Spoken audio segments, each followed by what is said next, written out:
నమస్తే, welcome to political picture. చంద్రగుప్తుడికి చాణక్యుడు, కృష్ణదేవరాయలకు మహామంత్రి తిమ్మరసు. ఇలా చరిత్రలో మహారాజులు హీరోలు అయితే మహామంత్రులే డైరెక్టర్లు. కథకు హీరోలు రాజులే, కానీ కథను నడిపించేది ఈ మంత్రులే. ఎప్పుడు ఏ అడుగు ఎటువైపు వేయాలి అనేది చెప్పేది వీరే. మంత్రులు కత్తిపట్టి యుద్ధం చెయ్యరు, కండలు తిరిగిన వీరులు కాదు, కానీ బలాబలాలను తారుమారు చేసే యుక్తిపరులు, తస్మదీయులను అసమదీయులుగా మార్చే నేర్పరులు. రిమోట్తో రాజకీయ చెదరంగమాడేస్తారు. రాజ్యం చేజారిపోకుండా ఉండడానికి అవసరమైన ఎత్తుగడలన్నీ పన్నుతారు. కూడికలు తీసివేతలన్నీ చకచకా చేసేస్తారు. లెక్క మాత్రం తప్పకుండా చూసుకుంటారు. ఇవన్నీ రాజుల కాలంలో జరిగిన చారిత్రక కథలు. నేటి తరానికి తెలిసిన చాణక్యుడు మరొకరున్నారు. తన మిత్రుడు రాజు అయితే ఈయన మంత్రి. ఇక్కడ రాజు రాజశేఖర్ రెడ్డి అయితే మహామంత్రి కేవీపీ రామచంద్రరావు. తెలుగు రాష్ట్రాల్లో చక్రం తిప్పి నేడు ఏపీ కాంగ్రెస్లో చక్రం తిప్పుతున్న కేవీపీ పైనే నేటి పొలిటికల్ పిక్చర్.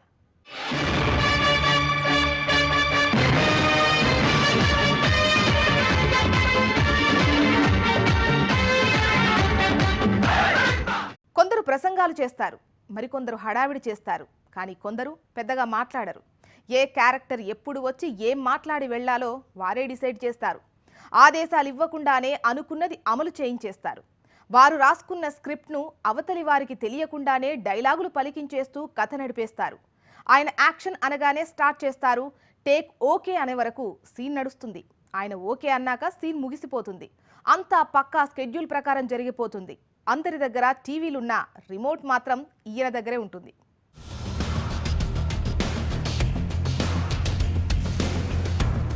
ఏపీ కాంగ్రెస్ అధ్యక్షుడు రఘువీరారెడ్డి, ఏఐసీసీ ఇన్ఛార్జ్ దిగ్విజయ్ సింగ్. కానీ అధిష్టానం ఆదేశాలను తూచా తప్పకుండా పాటిస్తూ రాష్ట్రంలో పార్టీ యాక్టివిటీ ఏముండాలో, ఎలా ఉండాలో ఐడియాలు పుట్టించి అవి హైకమాండ్ నోటుతో చెప్పించి అమలు చేయిస్తున్న పెద్ద మనిషి ఒకరున్నారు. తెరపై కనిపించేది కాసేపే, కానీ కథనంతా నడిపించేది ఆయనే కేవీపీ రామచంద్రరావు. ఏపీ కాంగ్రెస్ కు ప్రస్తుతం పెద్ద దిక్కుగా ఉన్న పెద్ద మనిషి.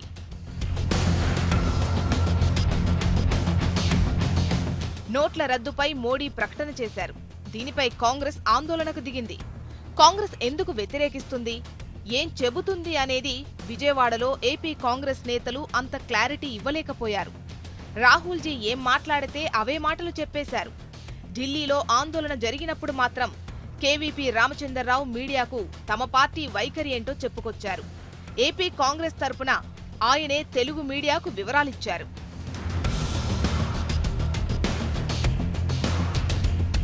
నరేంద్ర మోడీ గారు ప్రధానమంత్రి గారు, ఆయన ప్రజాస్వామ్యయుతంగా ఎన్నికైన ప్రధాని అయినా ఆయనలో నియంత దాక్కొని ఉన్నాడు.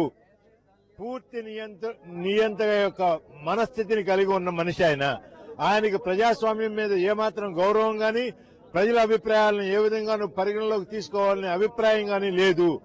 హిట్లర్, ముసోలిని లాగానే ఆయన కూడా ఆయన అభిప్రాయాలే దేశ ప్రజల మీద రుద్దటం, వాళ్ళు ఎన్ని కష్టాలు పడుతున్నా వాళ్ళ యొక్క ఇబ్బందులు ఏమైనా సరే తను ఏమాత్రం కేర్ చేయకుండా దారిలో ప్రయాణం చేస్తున్న పసిపిల్లలకు పాలు తాగిచ్చేది ఎట్లాగోని తల్లులు అల్లాడుతూ ఉన్నారు. ఇంట్లో కూరగాయలు లేక, నూనె లేక, గ్యాస్ లేక ఈ వేళ ఎలా గడుస్తుందని ఆలోచిస్తున్నారు. రేపు 1వ తారీఖు వస్తుందంటే డబ్బు డ్రా చేసుకోవడానికి వీల్లేదు. నా డబ్బు నా బ్యాంకులో ఉండగా డ్రా చేయకపోవడానికి వీళ్ళెవరని సామాన్య ప్రజలు ప్రశ్నిస్తున్నారు. పెద్ద పెద్ద పదాలు ఆయన వాడరు. విమర్శలేమీ వాడిగా వేడిగా ఉండవు. విషయం మాత్రం క్లారిటీగా చెప్పుకొస్తారు. నోట్ల రద్దుతో బ్లాక్ మనీని అరికట్టలేరని, దీనివల్ల నల్ల కుబేరులకేమి ఇబ్బందులుండవని, కేవలం సామాన్యులే కష్టాల్లో పడతారని వివరంగా చెప్పుకొచ్చారు.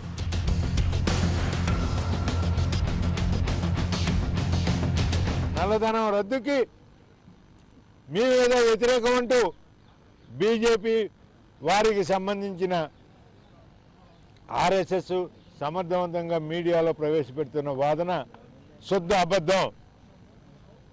మేము దేనికి వ్యతిరేకం అంటే సామాన్యులైన ప్రజలు పడే కలగండ్లకు మేము వ్యతిరేకం. సామాన్య గృహిణి ఈరోజు కిరసనాయిలు, కూరగాయలు కొనుక్కోలేక బాధపడుతూ ఉంది. పసిపిల్లలు పాలు కొనుక్కోవాలంటే ఏం చేయాలో తల్లులకు అర్థం కావట్లేదు. కోళ్ల పరిశ్రమ ఏమైపోతుందో వాళ్ళకి తెలియట్లేదు. విభజన తర్వాత దారుణంగా దెబ్బతిన్న కాంగ్రెస్ ను ఆయన వదిలిపెట్టలేదు. అదే కాంగ్రెస్ తరపున రాజ్యసభ సభ్యుడిగా కొనసాగుతూ పార్టీని మళ్లీ ఫామ్లోకి తీసుకొచ్చేందుకు ప్రయత్నిస్తున్నారు.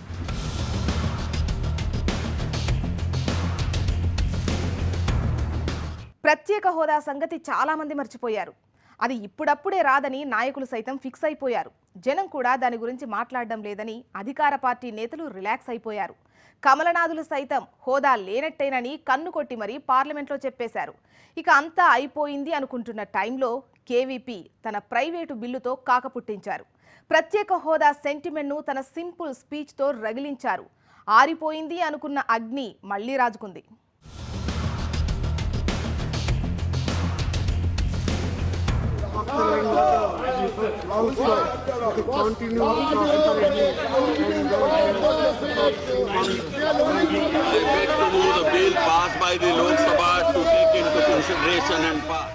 ప్రత్యేక హోదాకు రాజ్యసభలో నానా హంగామా చేసి మన్మోహన్తో చెప్పించిన బీజేపీ నేతలు తర్వాత అధికారంలోకొచ్చాక మారిన వ్యూహంతో మారు మాట్లాడకుండా సైలెంట్ అయిపోయారు. హోదాకు సాంకేతిక అడ్డంకులు ఉన్నాయంటూ సన్నాయి నొక్కులు నొక్కారు. ప్రతిపక్ష పార్టీలన్నీ ఆందోళనలంటూ హడావిడి చేసినా పెద్దగా స్పందన రాలేదు. దాంతో అది క్లోజింగ్ ఇష్యూ అన్నట్లే బిల్డప్ చేసేశారు. కానీ కేవీపీ రాజ్యసభలో పెట్టిన ప్రైవేటు బిల్లుతో కథ మళ్లీ కొత్తగా మొదలైంది. Don't search for loopholes and excuses. Don't try to find out technicalities and legalities. Special category status for 10 years is your promise. All promises made by Dr. Manmohan Singh on the floor of the House are supported by you. No. The entire act and its provisions are equally owned by you, apart from UPA. This bill is so to implement all of them. Now, please, Special category please status, all promises made by Dr. Manmohan Singh, Okay. and all provisions incorporated in all the right, act. all right now. Technical గా ఆ బిల్లును accept చేయాల్సిన పరిస్థితి వచ్చింది. Bill పెట్టి ఊరుకోకుండా AP CM Chandrababu నాయుడికి KVP లేఖ రాశారు. సభలో టీడీపీ సభ్యులను కూడా మద్దతుగా మాట్లాడించాలని, హోదా కోసం కృషి చేయాలని కోరారు. ఆ మర్యాద రామన్న లెటర్తో టీడీపీ ఎంపీలు కలిసిరాక తప్పని పరిస్థితి ఏర్పడింది. పవన్ కళ్యాణ్ సైతం ట్విట్టర్లో హోదా గురించి ప్రస్తావించాల్సిన అవసరం వచ్చింది. బీజేపీ ప్రభుత్వం పైన ప్రజలకు చాలా నమ్మకం ఉంది. ఇప్పుడు కూడా ఏదైతే ఈ బిల్లులో పెట్టినారో ఈ బిల్లులో ఉండే ముఖ్య అంశాలన్నీ కూడా ముఖ్యంగా సార్ స్పెషల్ స్టేటస్ అనేది ఆంధ్రప్రదేశ్లో అది ఒక వ్యాధిలాగా అంటకపోయింది సార్. అక్కడ ఏదైతే ఈ స్పెషల్ స్టేటస్ వస్తే ఇండస్ట్రీస్ వస్తాయి, ఇండస్ట్రీస్ వస్తే ఉద్యోగాలు వస్తాయి, ఉద్యోగాలు వస్తే ఆదాయ వనరులు పెరుగుతాయి అని చెప్పేసి ప్రజలందరూ వెయిట్ చేస్తున్నారు. Prime Minister himself, none other than Prime Minister himself, has given an assurance in this August House that 6 issues would be addressed in this AP reorganization bill, which our honorable member Jairam Ramesh Garu has already explained, so I don't want to repeat the same. However, one of the issues, one of the assurances that Prime Minister has given is special category status to Andhra Pradesh. ప్రతిపక్ష party YCP కూడా KVP బిల్లుకు మద్దతిస్తామని ప్రకటించింది. అందరూ మద్దతిచ్చే పరిస్థితి రావడంతో BJP ఇరకాటంలో పడింది.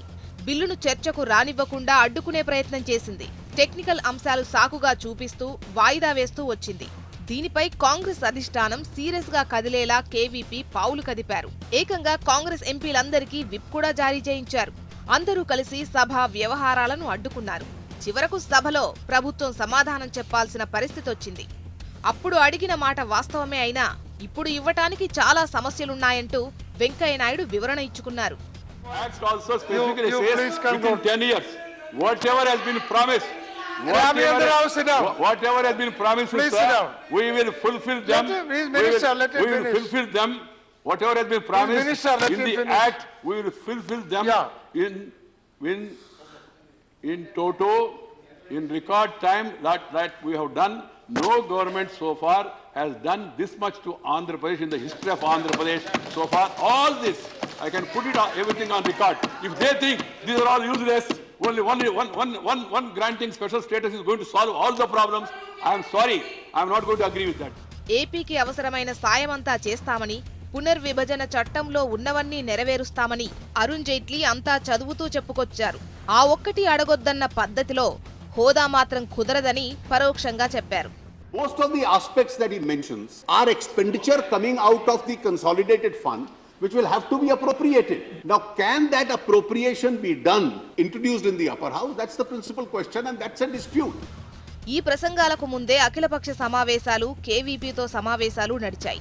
దీనిపై ఓటింగ్కు పట్టుబట్టొద్దని లాబింగ్ కూడా నడిచింది. అయినా కేవీపీ కాంప్రమైజ్ కాలేదు. ఎందుకంటే దీని ద్వారా ఎంత మైలేజ్ వస్తుందో ఆయనకు తెలుసు. ఇలాంటి లాబీలు నడిపిన అనుభవం ఉంది గనుకనే ఆ లాబింగ్కు లొంగలేదు. ఓటింగ్ జరపాల్సిందే అని పట్టుబట్టారు. Now the central hall is abiding with the rumors that I am going to withdraw this bill. Sir, I want to make it very clearly clarify, I am not going to withdraw my private member's bill. దీంతో BJP మండిపడింది. అసలు ఆ private bill రాజ్యసభలో చెల్లదని, Lok Sabha speaker ఏం చేయాలో decide చేయాలని అరుణ్ జైట్లీ పుస్తకం తీసి సెక్షన్లు చదివారు. చివరకు రాజ్యసభ డిప్యూటీ చైర్మన్ ఈ అంశాన్ని లోక్సభ స్పీకర్ దృష్టికి తీసుకెళ్తామని, దానిపై ఏం చేయాలో వారే నిర్ణయిస్తారని రూలింగ్ ఇచ్చేశారు. ఆ తర్వాత కొంతకాలానికి లోక్సభ స్పీకర్ దానిపై ఓటింగ్ నిర్వహించాల్సిన అవసరం లేదంటూ తేల్చిపారేశారు. అలా కేవీపీ మొదలుపెట్టిన ప్రత్యేక హోదా ప్రైవేటు బిల్లు ఎపిసోడ్ ముగిసింది. కానీ ఆయన రగిలించిన నిప్పు రాజుకొని ప్రత్యేక హోదా కావాల్సిందే అని ప్రతిపక్షాలన్నీ డిమాండ్ చేసేంత వేడిని పెంచింది. పవన్ రంగంలోకి దిగి బీజేపీ, టీడీపీలను నిలదీసే సిచ్యువేషన్ తీసుకొచ్చింది. దాంతో ప్రత్యేక ప్యాకేజ్ కూడా తెరపైకొచ్చింది. హోదా వ్యవహారంలో బీజేపీ, టీడీపీలు ముద్దాయిలుగా నిలబడే పరిణామానికి కేవీపీ ప్రైవేటు బిల్లుతో రిబ్బన్ కట్ చేశారు.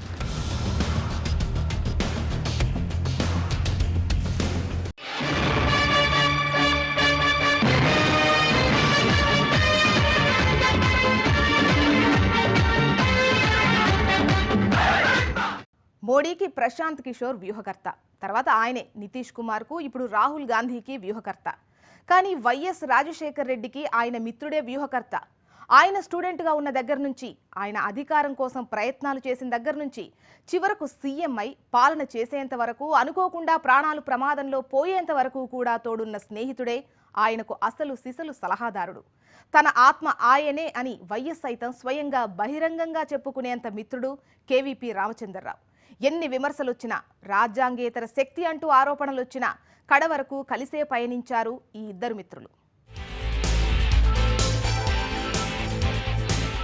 వైఎస్ రాజశేఖర్ రెడ్డితో కలిసి గుల్బర్గాలో మెడిసిన్ చేశారు కేవీపీ రామచంద్రరావు. అప్పుడు కాలేజ్లో మొదలైన వారి స్నేహం చివరి వరకు కొనసాగింది. తాను నమ్మితే ఏమైనా ఇచ్చే వైఎస్ రాజశేఖర్ రెడ్డి నైజం, స్నేహితుడి కోసం ఏమైనా చేసే కేవీపీ ధోరణితో వారిద్దరి ఫ్రెండ్షిప్ చెక్కు చెదరకుండా చివరి వరకు నిలిచింది. రాజకీయంగా ఎన్ని ఆటుపోట్లు వచ్చినా వైఎస్ను కేవీపీ వీడలేదు. కేవీపీని వైఎస్ కూడా విడిచిపెట్టలేదు.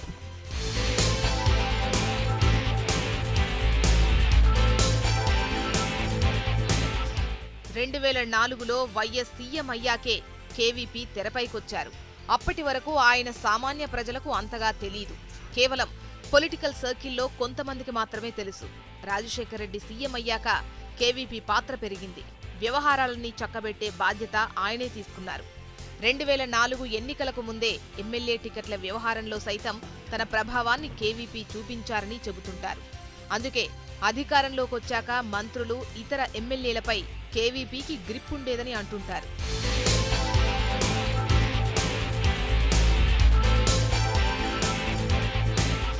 2004 ఎన్నికలకు ముందు టీఆర్ఎస్తో ఎలాంటి వైఖరి తీసుకోవాలి, వారిని కలుపుకొని వెళితే బలపడతాము అనే వ్యూహం కేవీపీ నుంచే పుట్టిందని చెబుతారు.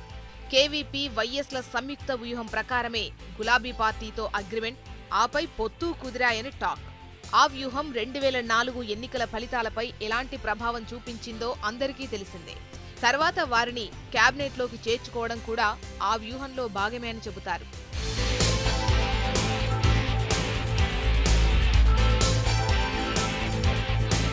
అధికారంలోకి వచ్చాక వైఎస్ పాలనపై దృష్టి పెడితే కేవీపీ పార్టీకి బలం లేని చోట బలాన్ని పెంచుకోవడానికి, ముఖ్యంగా తమ బలాన్ని పెంచుకోవడానికి వ్యూహాలు పన్నారు.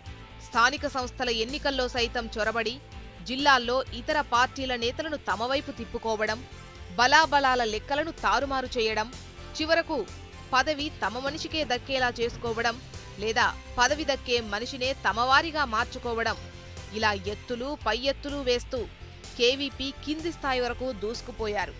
అయినా ప్రజలకు ఆయన వైఎస్ హితుడుగా, స్నేహితుడుగా మాత్రమే తెలుసు. రాజకీయ వర్గాల్లో మాత్రం ఆయన అపర చాణక్యుడిగా తెలుసు.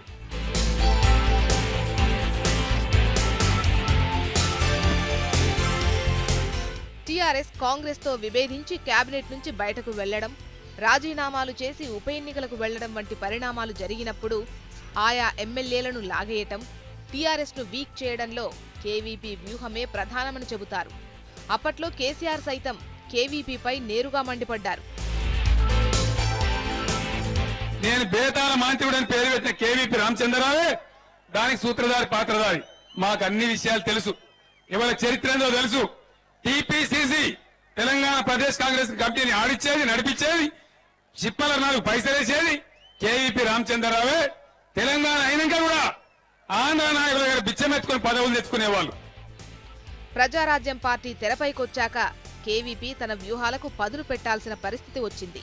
ప్రజారాజ్యంలోకి వెళుతున్న నేతలెవరు, ఎవరిని ఎప్పుడు బయటకు లాగాలి, ఆ పార్టీని ఎలా వీక్ చేయాలి, చివరకు ఆ పార్టీ పోటీ చేయడం ద్వారా తమకు విజయం ఎలా దక్కాలనే వరకు మొత్తం వ్యవహారాలను ఆయనే డీల్ చేశారు అని కాంగ్రెస్ వర్గాలు చెప్పుకుంటాయి. వైఎస్ కేవీపీ సంప్రదించుకోవడం, వ్యూహాన్ని రచించడం, తర్వాత దాన్ని అమలు చేయడం, ఇది రెగ్యులర్ ప్రాసెస్గా జరిగేదని వారంటారు.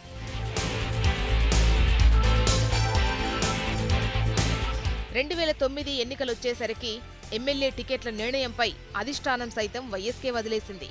దీంతో ఎవరికివ్వాలి, ఎవరికివ్వకూడదు అనేది వైఎస్, కేవీపీ ఇద్దరే డిసైడ్ చేశారని వారంటారు. మంత్రులు ఎవరనేది కూడా వీరిద్దరిదే నిర్ణయం. ఒక దశలో జగన్ సైతం కేవీపీ పట్ల అసహనానికి గురైనట్లు చెప్పుకుంటారు. తాను కోరిన వారికి కూడా టికెట్లు ఇవ్వకుండా తండ్రి కేవీపీ ప్రతిపాదనలకే ప్రాధాన్యత ఇస్తున్నారని ఆగ్రహించినట్లు సమాచారం. అందుకే ఇప్పటికీ వైఎస్ కేబినెట్లో చేరిన మంత్రులు, అప్పటి ఎమ్మెల్యేలు, ఎంపీలు అందరూ కేవీపీ కనుసన్నల్లోనే మెలుగుతుంటారు.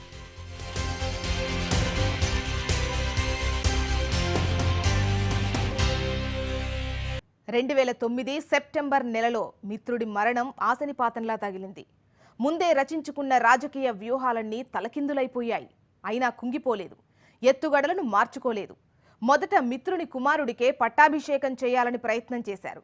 కానీ అధిష్టానం అంగీకరించలేదు. చివరకు హైకమాండ్కే సలహాదారుడిగా మారిపోయారు. వారి వ్యూహాలను రాష్ట్రంలో అమలు చేయించే వ్యూహకర్తగా మారిపోయారు. మిత్రుడి కుమారుడితో సైతం విభేదించారు. రాష్ట్ర విభజనలో సైతం అధిష్టాన వ్యూహాన్ని తూచా తప్పకుండా అమలు చేసే బాధ్యతలు నెత్తికెత్తుకున్నారు.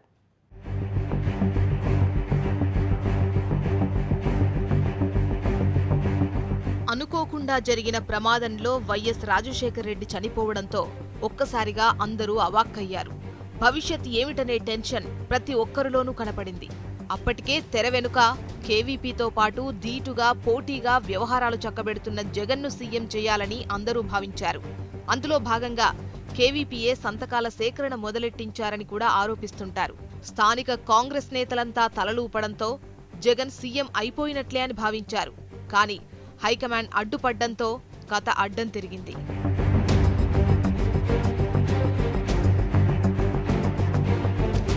జగన్ పట్ల సోనియా సానుకూలంగా లేరని తెలుసుకున్నాక జాతీయ పార్టీగా ఉన్న కాంగ్రెస్నే నమ్ముకోవడం కరెక్ట్ అని భావించిన కేవీపీ అందుకు అనుగుణంగానే నడుచుకున్నారు. కేవీపీ డ్రాప్ అయినా జగన్ మాత్రం సీఎం కావడానికే ప్రయత్నించారు.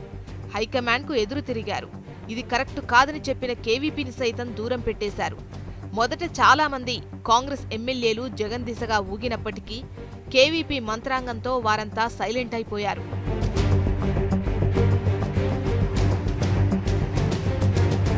మొదట జగన్ సీఎం కావాల్సిందే అన్నవారు సైతం ప్రస్తుతం హైకమాండ్ నిర్ణయమే శిరోధార్యమంటూ మాట మార్చేశారు. ఈ మాట మారడం వెనుక కేవీపీ ఉన్నారనే విషయం అందరికీ తెలుసు. అందుకే అప్పటి నుంచి జగన్ సైతం కేవీపీ పట్ల కినుక వహించారు. తర్వాత రోసయ్య, కిరణ్లు సీఎంలుగా చేసి కేబినెట్లోని మంత్రులు మారకపోవడం వెనుక కేవీపీ ప్రభావమే అసలు కారణమని చెబుతుంటారు. సీఎం ఎవరైనా మంత్రులు మాత్రం కేవీపీతో టచ్లో ఉండేవారని టాక్. ఆయన చక్రం రాష్ట్ర విభజన అయ్యే వరకు తిరుగుతూనే ఉందని కాంగ్రెస్ వర్గాలు చెబుతుంటాయి. రాష్ట్ర విభజన వ్యవహారంలోనూ కాంగ్రెస్ అధిష్టానం చాలా మలుపులు తిప్పింది. ప్రతి మలుపులోనూ నిలబడ్డ కేవీపీ ఆ మలుపును జాగ్రత్తగా తిప్పడానికి సాయశక్తులా ప్రయత్నించేవారనేది అందరికీ కనబడిన సత్యం. ఢిల్లీలో కేంద్ర మంత్రులను, ఎంపీలను అధిష్టానంతో సమావేశపరచడం, తర్వాత ఎవరు మీడియా ముందు మాట్లాడాలి, ఏం మాట్లాడాలి కూడా కేవీపీయే డిసైడ్ చేసేవారని టాక్. రాష్ట్రం విడిపోతుందా, విడిపోదా, ఏం జరుగుతుంది అనేది తెలిసినా తెలియకపోయినా హైకమాండ్ ప్లాన్స్ కు అనుగుణంగా కేవీపీ పావులు కదిపారు. వారికి చాలా నమ్మకస్తుడిగా మారిపోయారు. విభజన అయ్యే వరకు ఏ మంత్రి రాజీనామా చేయకుండా చూసుకున్నారు. విభజన వ్యతిరేకించే వారిలో మొదటి వారిగా రాజ్యసభలో ప్లకార్డు పట్టుకొని మరీ ప్రదర్శించారు. విభజనను ఏపీ కాంగ్రెస్ నేతలు బహిరంగంగా వ్యతిరేకించేలా కథను నడిపించింది కూడా కేవీపీయే అంటారు. ఏపీలో విభజన వ్యతిరేక ప్రభావం పడకుండా ఉండటానికే అలా చేశారని చెబుతుంటారు. ప్రజలు మాత్రం చివరకు కాంగ్రెస్ కు ఏపీలో ఒక్క సీటు కూడా లేకుండా చేశారు. అయినా హైకమాండ్ ఆశీస్సులున్న కేవీపీ మాత్రం ఇప్పటికీ రాజ్యసభ సభ్యుడిగా కొనసాగుతూనే ఉన్నారు.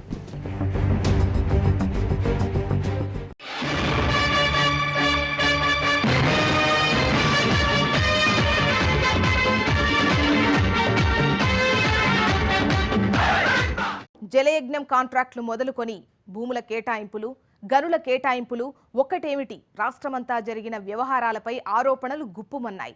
హైకోర్టులో పిటిషన్ ఫిట్టింగ్తో ఆఖరికి జగన్పై సీబీఐ విచారణ జరిగి ఆయన జైలుకెళ్లేదాకా పరిస్థితి వచ్చింది.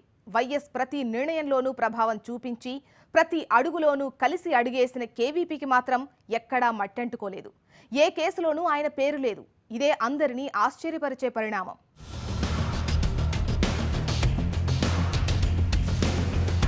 జలయజ్ఞం కాంట్రాక్టుల కేటాయింపుల్లో భారీ అవినీతి జరిగిందని వైఎస్ ప్రభుత్వంపై ఆరోపణలొచ్చాయి.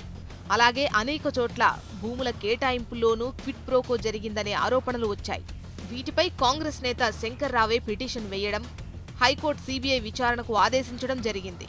వైఎస్ కుమారుడు జగన్ ఈ కేసులో చిక్కుకున్నారు. ఆయనపై విచారించిన సీబీఐ ఆయనను చెంచల్గూడ జైల్లో పెట్టింది.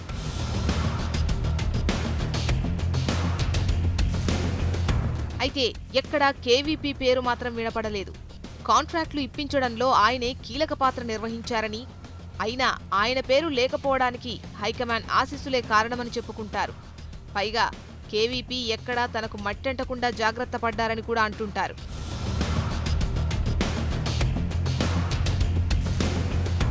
కొన్ని కాంట్రాక్టు కంపెనీల్లో బినామీ షేర్లున్నాయని, వాటి పేరుతో దేశవ్యాప్తంగా కాంట్రాక్టులు సంపాదించారనే ఆరోపణలున్నాయి. ఇప్పటికీ ఆ కాంట్రాక్టర్లకు తెలుగు రాష్ట్రాలు రెండింటిలోనూ ప్రాజెక్టులు ఇప్పించడంలో కేవీపీ సహకారం ఉంటుందని కూడా టాక్. అయితే వీటిలో నిజానిజాలు ఏమున్నాయో తెలీదు గాని ఎక్కడా ఏ కేసులోనూ కేవీపీ ఇరుక్కోలేదు. ఒక మైనింగ్ కంపెనీ కేసుకు సంబంధించి యుఎస్ కోర్టు నుంచి నోటీసులు వచ్చాయి. కానీ వాటిని కూడా లీగల్గా కేవీపీ సైలెంట్ చేసుకున్నారు.